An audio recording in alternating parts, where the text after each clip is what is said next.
దీపావళి తర్వాత రోజు నుంచి మొదలయ్యే కార్తీకం సంవత్సరంలో వచ్చే 8వ నెల.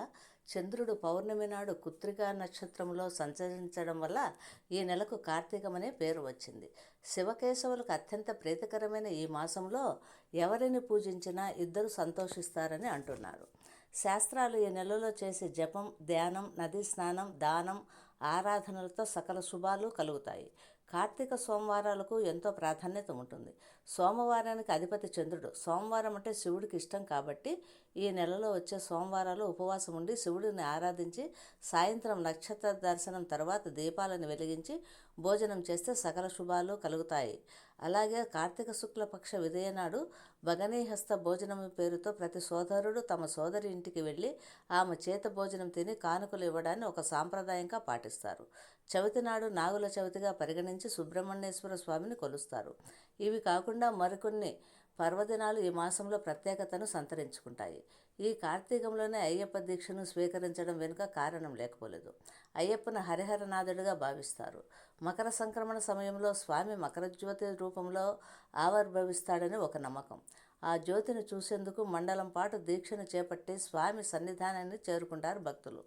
కార్తీకంలో వచ్చే శుక్లపక్ష ద్వాదశిని క్షీరాబ్ది ద్వాదశిని, పావన ద్వాదశి, చిలుకల ద్వాదశి, యోగేశ్వర ద్వాదశి వంటి పేర్లతో పిలుస్తారు.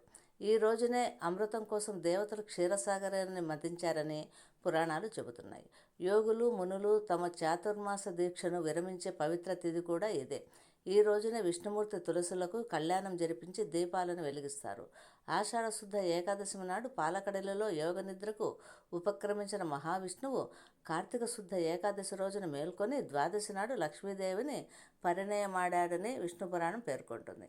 అందుకే ద్వాదశి నాడు సాయంత్రం తులసిని లక్ష్మీదేవికి అలంకరించి ఉసిరి చెట్టును శ్రీమన్నారాయణగా భావించి కళ్యాణం జరిపించి దీపాలతో అలంకరిస్తారు. కార్తీక మాసంలో వచ్చే పౌర్ణమి శివరాత్రితో సమానమైనదిగా చెబుతారు.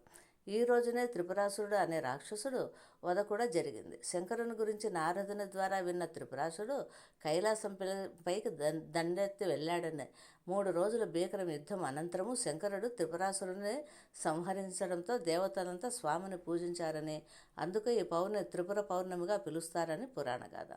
ఈ రోజున ఉపవాసం ఉండి సాయంత్రం 365 ఒత్తులతో దీపాలు వెలిగించాలని, ఇవి రోజుకో ఒత్తి చొప్పున ఏడాది మొత్తాన్ని సూచిస్తాయని చెబుతారు. పౌర్ణమి నాడు కొన్ని ప్రాంతాల్లో సత్యనారాయణ స్వామి వ్రతాన్ని చేసుకుంటారు. ఈ రోజున శివాలయాల్లో దీపారాధన చేసి ముక్కోటి దేవతలను పూజించిన ఫలితం లభిస్తుంది. అరుణాచలంలో ఈ రోజున వెలిగించే దీపాన్ని దర్శించుకోవడానికి వేల సంఖ్యలో భక్తులు ఆలయాన్ని చేరుకుంటారు. ఒక మాటలో చెప్పాలంటే ఈ నెల మొత్తం శివాభిషేకాలు, రుద్రపఠనము, లలిత విష్ణు సహస్రనామాల పారాయణలతో చేస్తే కోరిన కోరికలు నెరవేరుతాయి.